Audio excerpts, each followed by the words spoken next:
Hello,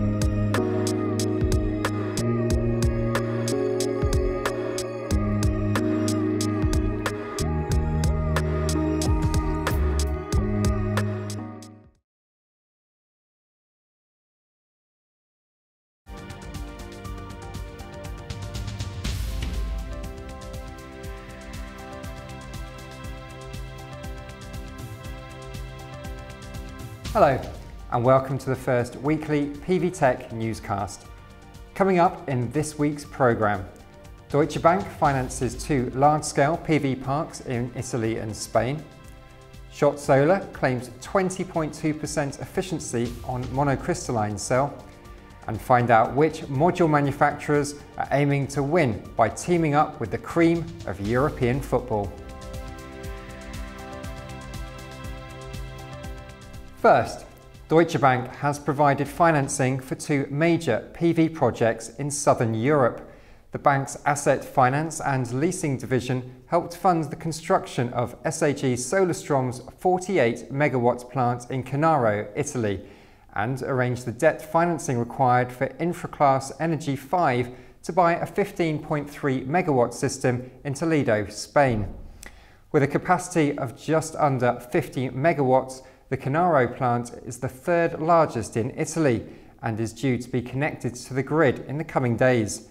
Deutsche Bank contributed €83 million towards the installation of the system's 157,500 polycrystalline modules. Meanwhile, the bank arranged debt financing to the tune of €53 million for Infraclass's acquisition of the Toledo park. First Solar, Verve Energy and General Electric Energy Financial Services have started building work on Australia's first utility-scale solar power project. With a capacity of 10 megawatts, the Greenough River Solar Farm is 10 times bigger than the largest operational solar project in the country and spans 80 hectares of cleared land 50 kilometres southeast of Geraldton. First Solar will be carrying out all the engineering, procurement and construction duties on the flagship system and also supplying over 150,000 of its advanced thin film modules. It will also be in charge of site operation and maintenance when building work is completed in mid-2012. The electricity generated will contribute to offsetting the energy requirements of the Southern Seawater Desalination Plant near the town of Bingingup, and the Water Corporation, which is building the desalination plant, has agreed to purchase all the solar farm's output. Western Australia-owned utility Verve Energy and GE Energy Financial Services will each own 50% of the farm, with the West Australian Government contributing $20 million towards its construction. No debt will be raised to fund the project.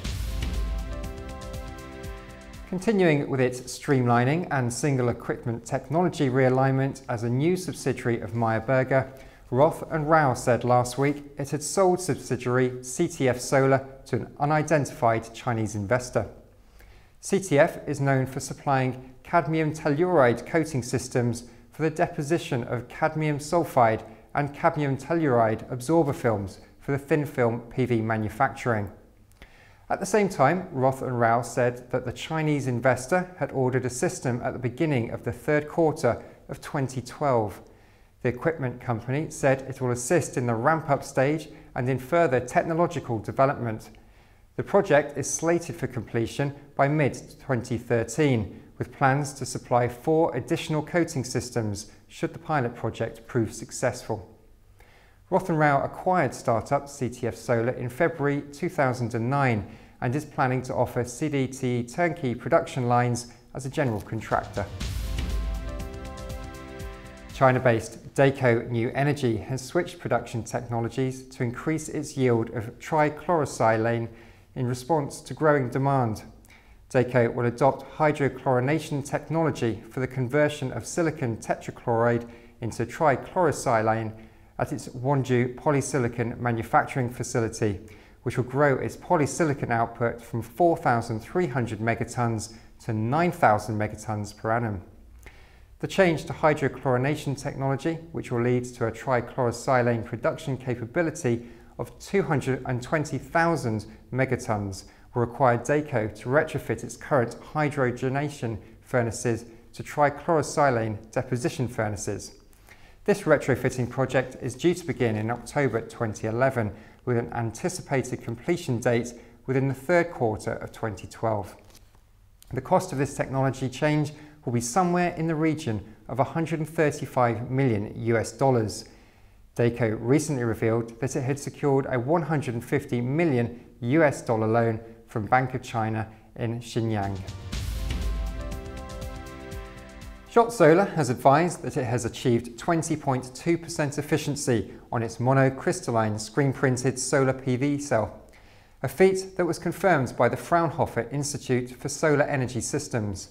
The 4.92 watt cell uses an industrial size 156mm squared wafer, which led Shotal to maintain that this is the first PV cell of its size to reach this efficiency. In 2010, Shotal developed its polycrystalline cell concept that saw its module reach a 17.6% efficiency. Using this achievement as a starting point in early 2011, Shotal focused its research on creating a monocrystalline cell that would result in a similar high efficiency. The company noted that during its early attempts to transfer its processes, it recorded cell efficiencies over 19%, leading researchers to improve the front side of the cell and reach efficiencies over 20%. Shotal advised that it collaborated with the Schmidt Group to merge its selective emitter technology with Scott's passivated rear side technology, which helped lead to the efficiency rating. And finally, this season's Champions League is underway and commonly regarded as the most prestigious football competition in the world. Between now and next May, it will be the battleground for not just the finest footballers on the continent, but also some of the world's leading commercial brands. Emblazoned on shirts, advertising hoardings and billboards will be household names such as Samsung, Heineken, Ford and Sony. However, this year there will be a smattering of new names gatecrashing the party in the hope of making a mark on the football-watching public's consciousness. Among their number will be solar giants Yingli Green Energy, Q-Cells and Jinko Solar, which have signed sponsorship deals with Germany's 3 Champions League representatives, Bayern Munich, Borussia Dortmund and Bayern Leverkusen. Yingli Green's grandly titled official Premier Partner Agreement with the mighty Bayern is undoubtedly the most lucrative of the 3, granting the manufacturer marketing rights in areas such as ticketing, hospitality, advertising and public relations. Such deals are becoming commonplace among module manufacturers whose behaviour is beginning to mirror that of organisations in other industries. In addition to these deals, the past year or so has seen Hanwha sponsor Bolton Wanderers and Hamburger SV, Canadian Solar team up with Fulham FC, MAG backing SC Freiburg and Suntec Solar 1899 Hoffenheim. And Trina Solar is continuing its sponsorship of the Renault F1 team this year. And this activity bodes well for the future of solar. It's indicative of a maturing industry with a growing advertising budget and an eagerness to capture market share and break into new markets. It will also, and perhaps most importantly, help to make the word photovoltaics part of the public's vernacular. That's all for this week. We'll be in Hamburg next week bringing you the latest news from the 26th EU PV SEC.